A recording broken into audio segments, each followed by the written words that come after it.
So, as I was saying earlier, the Church of England has been all over the news this week. There's been a historic ruling about,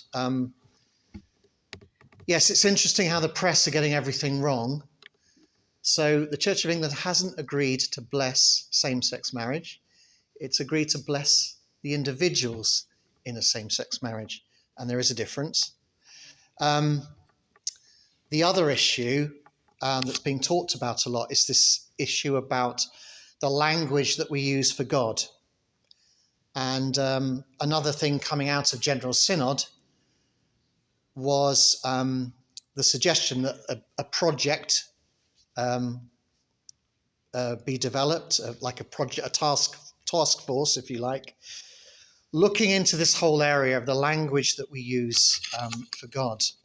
And there is a suggestion that we should use what is called more gender neutral language for God. And I want to address this evening. And again, I think there's been some misunderstanding. And I know that people are very upset. I know that people are very disturbed.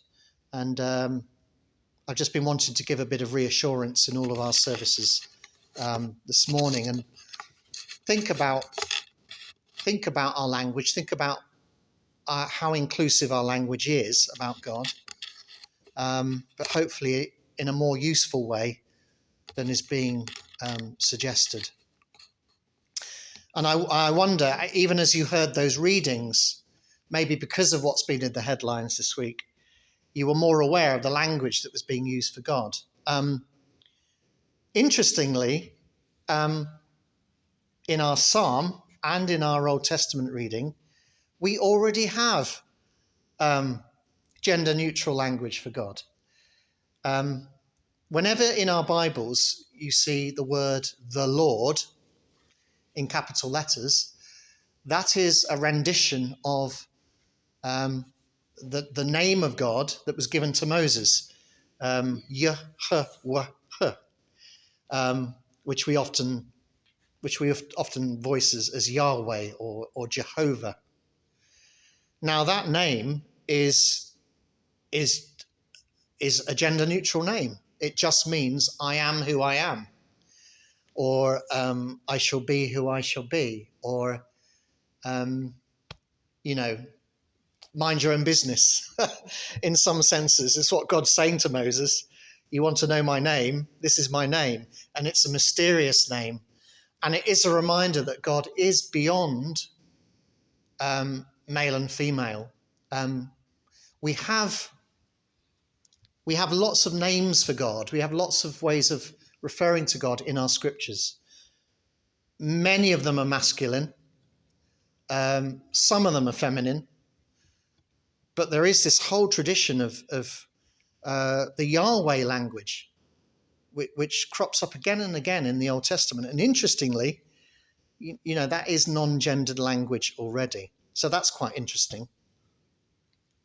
And there is one translation of the Bible, as far as I'm aware, not the one we use, but the Jerusalem Bible, which does actually say Yahweh. It doesn't say the Lord, it just says Yahweh every time Yahweh is mentioned.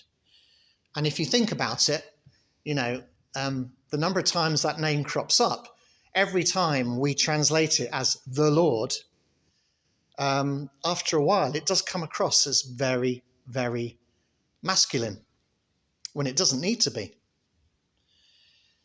And then in our New Testament reading,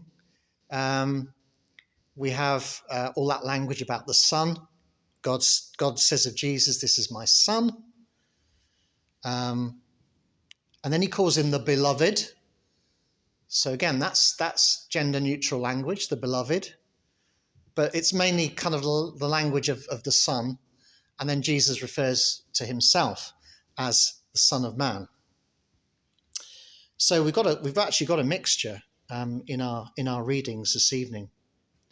But as I say, this is one of the issues that's come out of General Synod at the recent meeting.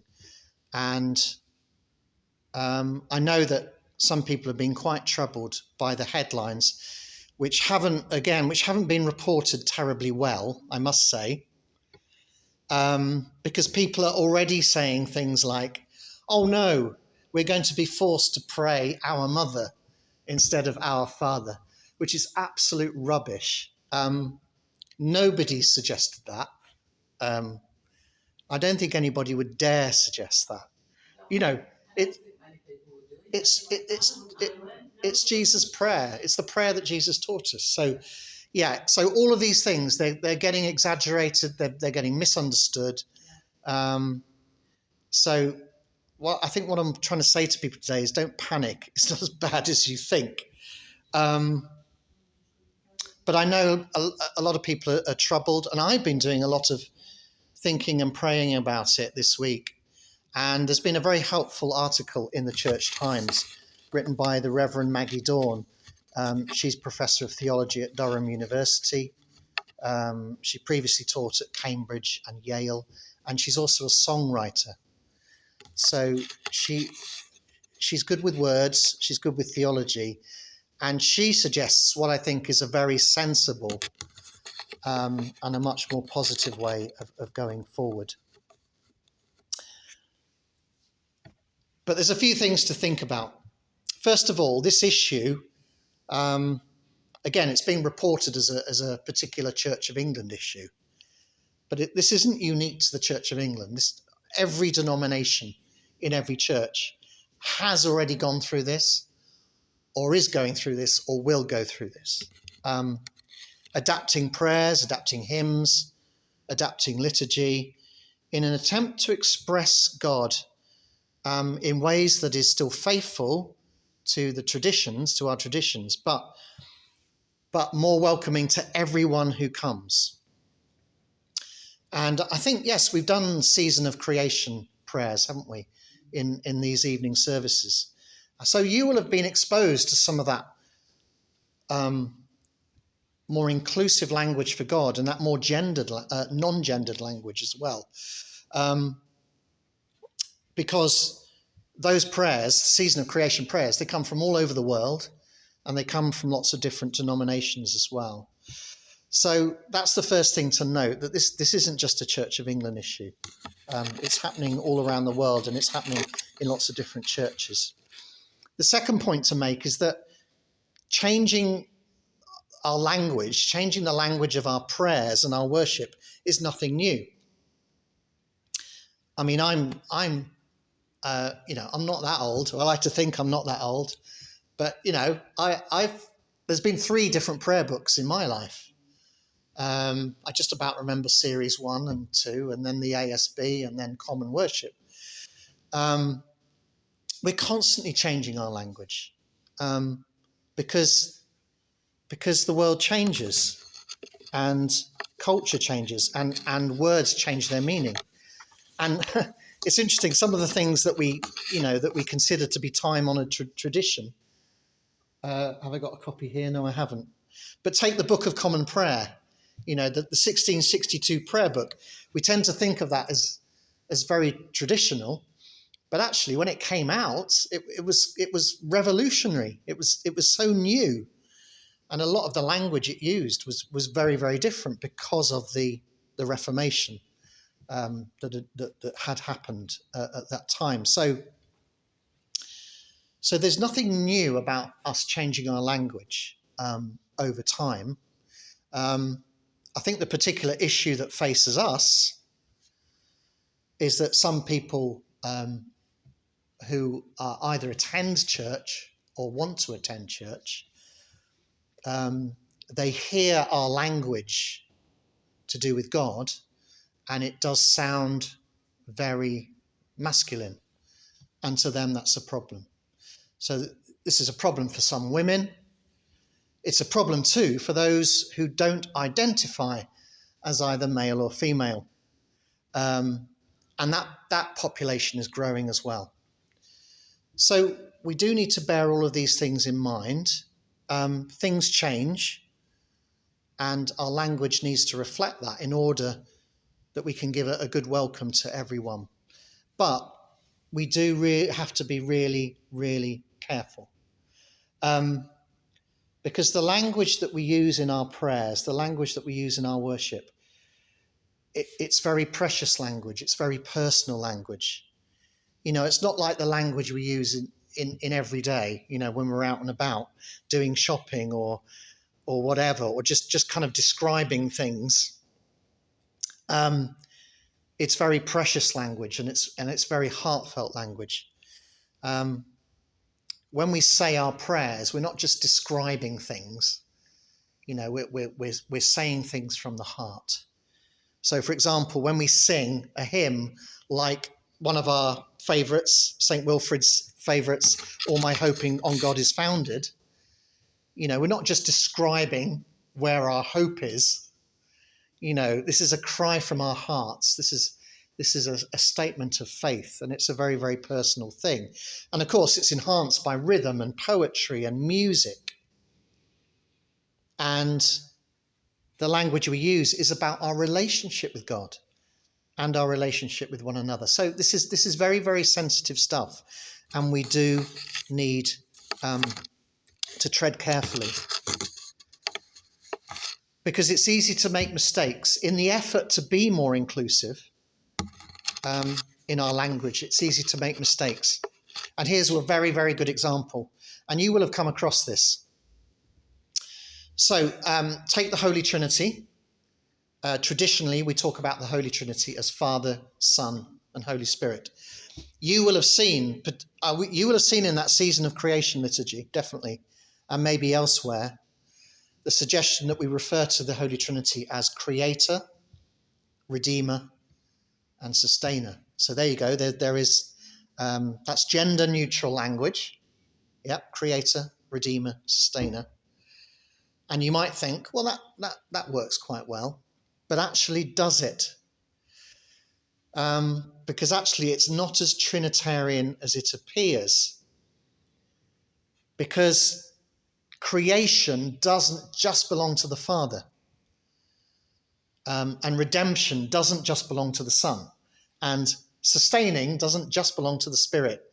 In traditional Trinitarian theology, those things belong to all three.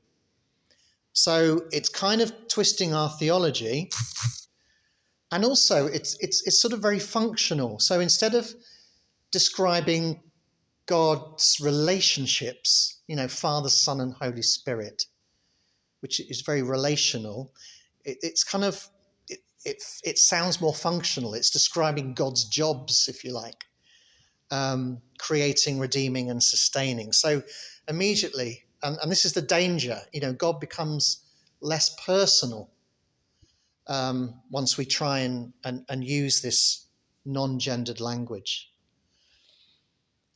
So we do really, really need to be careful. So what does this, I keep forgetting her name, it's terrible. What does Maggie Dawn suggest that we might do? Well, she argues that instead of restricting our language for God, we might actually expand the words that we use for God. Because when we look to the Bible, when we look to our hymns, when we look to the prayers and the poetry that have been written over the centuries, there is a whole range of words used for God. As I say, some of them are masculine, some of them are feminine, and some of them are gender neutral. Why not, says Maggie Dawn, why not use all of them rather than kind of throw out this big baby with the bathwater and just use non-gendered language, which is very, very restrictive? Why don't we just use a richer vocabulary for God? So she calls this expansive language. And it's about rediscovering all the ways in which we refer to God in the Bible, in our traditions, in our hymns. And when you think about it, there are an amazing, there's an amazing array of names for God in the Bible. This list is not exhaustive, but here are some of them.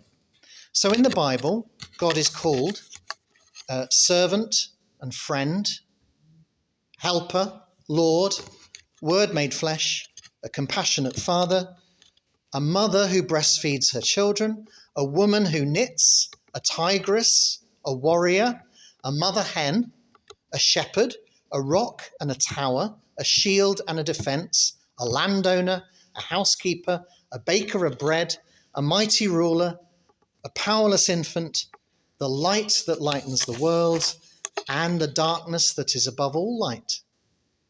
The God who is both love and wisdom, and the God whose name is above all names. Now that list is not exhaustive, but you see there's a mixture of masculine and feminine and gender neutral. Maggie Dawn is saying, why don't we use all of it rather than just restricting ourselves to this kind of, this rather dry, this rather clunky, this rather clumsy gender neutral language that is being suggested? Why don't we use it all?